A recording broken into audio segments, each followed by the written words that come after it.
Hello and welcome back to the channel. In today's video we are making Airfix's 1/72nd MiG-17F Fresco. As you can see, the front of the box shows it in this US Air Force scheme, which is rather odd, but we'll get up to the painting later. The build began with, well, the cockpit, as is with most airplane kits, and it was started by gluing the cockpit floor to this one half, which was then glued onto the next half.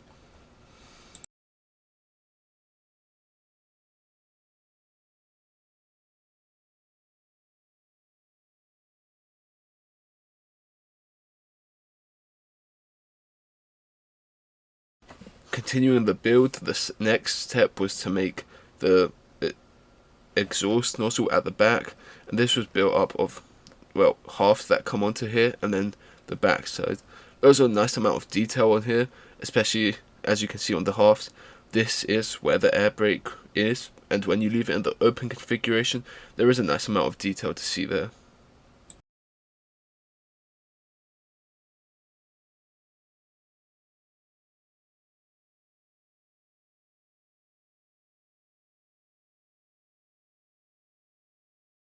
The cement I'm using here, and the one that I used for the majority of this build, is Mr. Cement S with the blue cap on top. This is a thin cement, similar to Tamiya's extra thin, but in my opinion it has a shorter working time, so easier to use with more finicky parts. The build then continued with making up the ejection seat.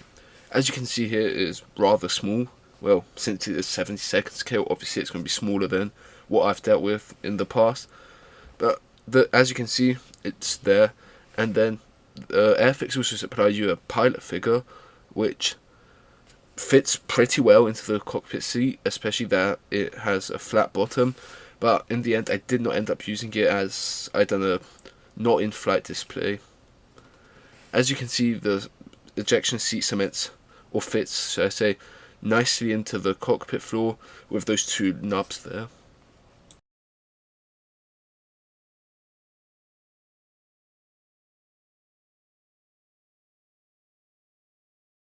So next we move on to the first stage of painting with this kit.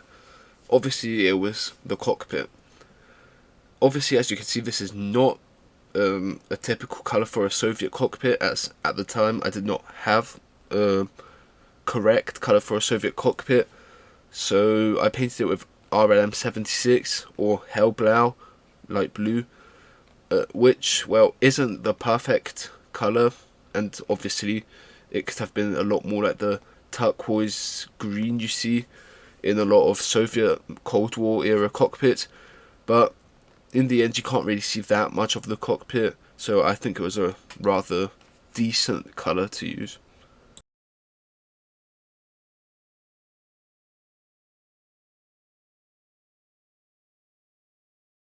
To talk a bit more about the kit itself, this is a 2019 tooling released by, well, Airfix obviously, and the boxing with this US scheme, which I find odd, but I'll talk about later when we get to painting.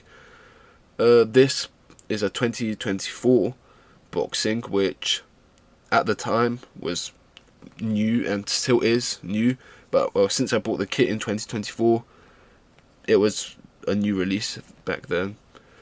As you can see with my painting here, I used blue tack to secure the parts so that I wouldn't have to hold them when painting, and this was also done so that I could touch the part without getting my fingers onto the paint and ruining the paint job with that.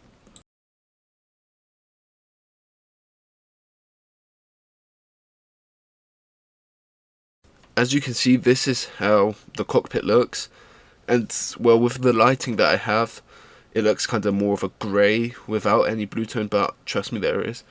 As you can see, there were some decals put there for the instrument panel and the parts on the side, and the ejection seat was also painted up in a black with brown seat belts and then dry brushed with a silver to give it a sort of worn look. If my voice sounds a bit weird, that's also because it's cold season here in the UK, so, well, a stuffy nose is kind of blocking my normal voice.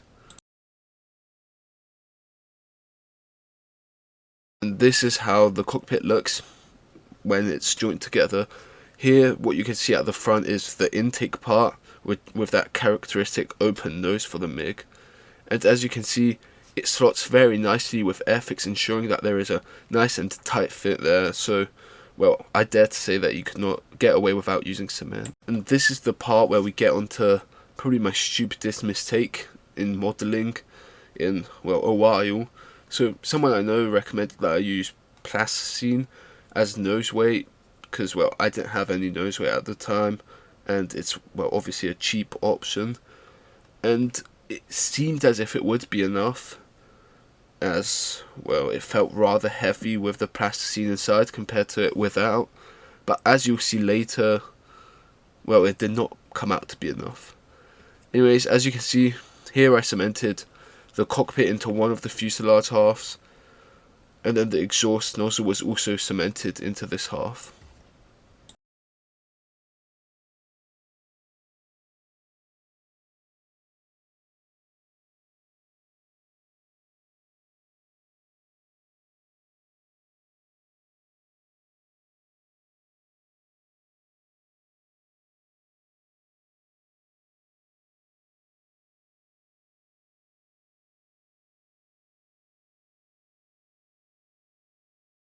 The part with the cannons at the bottom was cemented, and this also built up the bottom of the nose. This sort of way ensures that there's not a seam line down the middle of the front, which, well, is pretty visible on every other aircraft kit if there's not this type of construction. But having a part where the seam lines are actual panel lines that are meant to be there is some good engineering by Airfix.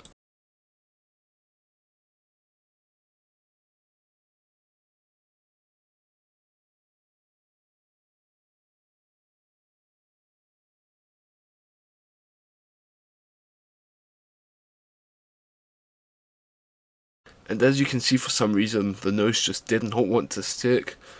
As you can see, it goes on eventually, but it fell off again. I have no idea, is it because the plastic used there was different or what, but, well, that shocked me.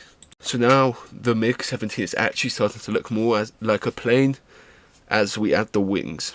And the MiG-17 has that typical Soviet wing with those parts on top. Again, I have no idea what those fins are called or what they do, but I am currently building a Su-17 in 48. Look forward to that. And it also has this sort of wing structure, so if you know, tell me down in the comments.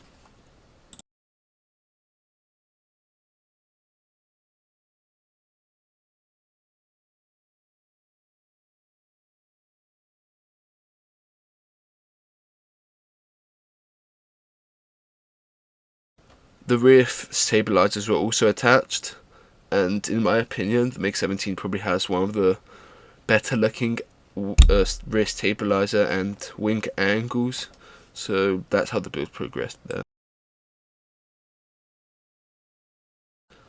The next step was to attach the gear door base and gear, and again, this is probably another mistake, or, well, stupid decision that I made with this build, as the gear are very fragile since it's 70-second scale, so they're very thin. Well, even in 48 scale they're very thin, and I probably should have left this out till the end, as I do with a lot of other aircraft kit that I build, but for some reason I decided to go ahead and put them on, which ended up kind of ruining the build as I knocked them off multiple times.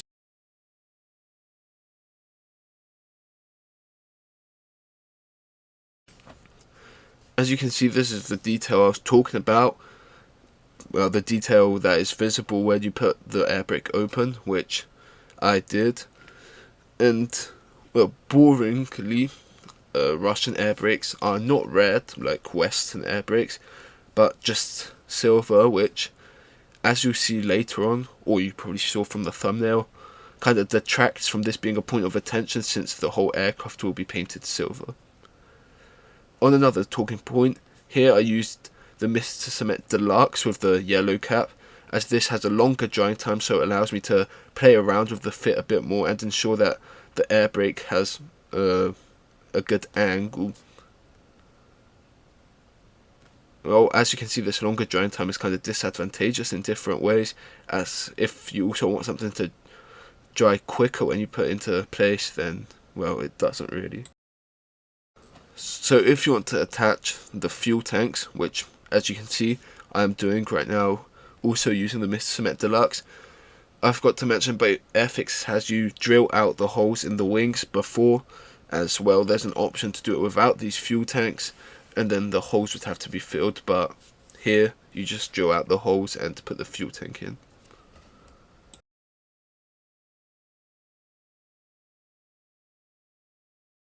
If you expected me to paint this video, I'm extremely sorry, but basically I was very busy and just wanted to get this build done with, so ended up painting off camera. But basically here for the base coat I used Tamiya's chrome silver, and then on top of that the darker sections are Ammo by MiG steel.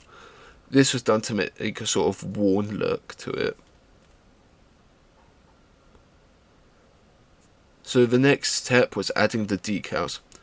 Now, if you, well, that does look like the Nigerian flag, but this is an Egyptian Air Force MiG-17, and it was done for a military aircraft in African service group built on the r/model makers subreddit on Reddit, and if you want to join it, then details are on the subreddit.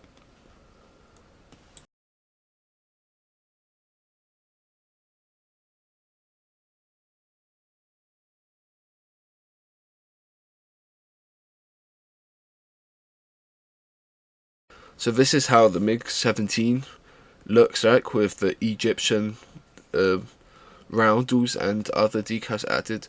I did add stencils in some places, but this is a 72nd scale build, so they're not really that visible as they would be on either 48th or 32nd, but trust me, they are there.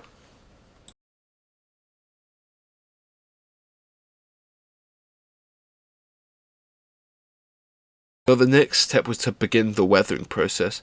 As with a lot of my builds, especially aircraft builds, I used Tamiya's dark brown panel liner to, well, pick out the panel lines. This was applied rather heavily as I wanted it to make it look used, and with a aircraft painted chrome silver, obviously if it was clean it would look like a factory aircraft, so I decided to go heavier to, well, get the point across. On a side note, as we are coming up closer to November, obviously big event, Telford, is coming up. So, well, how much of you are going there? If you're going, well, drop anything down in the comments. What you're looking forward to? Are you planning to buy anything? And, well, is this your first time? Have you been? Anything, just go ahead down in the comments.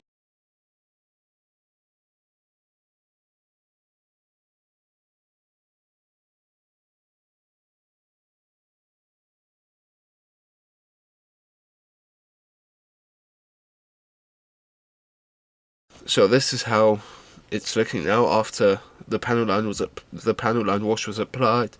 Then it was left for around 20 minutes to dry and then wiped off. In some areas where there was a bit of excess, I dampened a brush in white spirit and then streaked it away.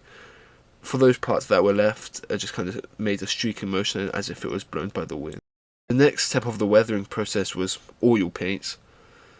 And, well, since this is a lower scale, 72nd obviously, I did not want to make it too over the top and exaggerate with the oil paints.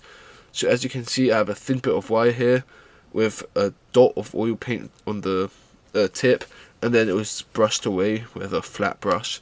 This was a sort of streaking effect, building up a bit of the dirt and grime around some sort of hatches, access hatches, or any other part that could be access for maintenance. This was done with a dark rust oil brusher from Ammo by MiG, and sort of gave away just a overall grimy look.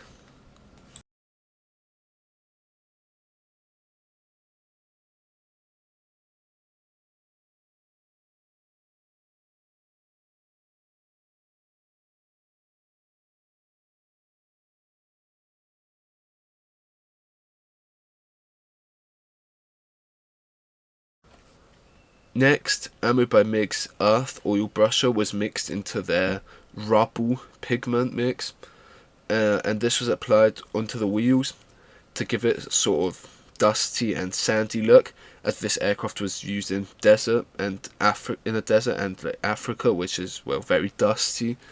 So I thought that would look a lot better than the glossy black tires that they are right now.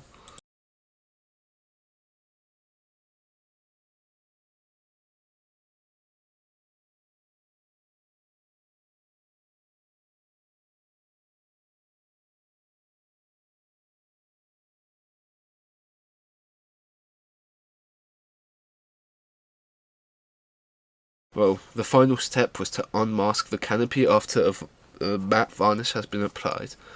The canopy was masked with Mr. Hobby's liquid mask. I forgot what it's called.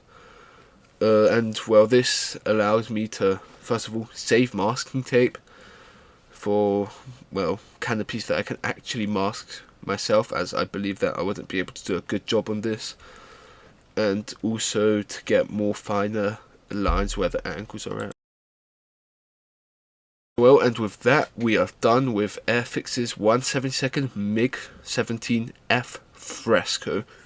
I really do hope you enjoyed and this taught you something, and even if it didn't, then, well, thanks for watching.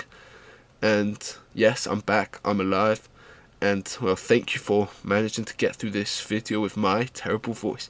Until next time, bye bye.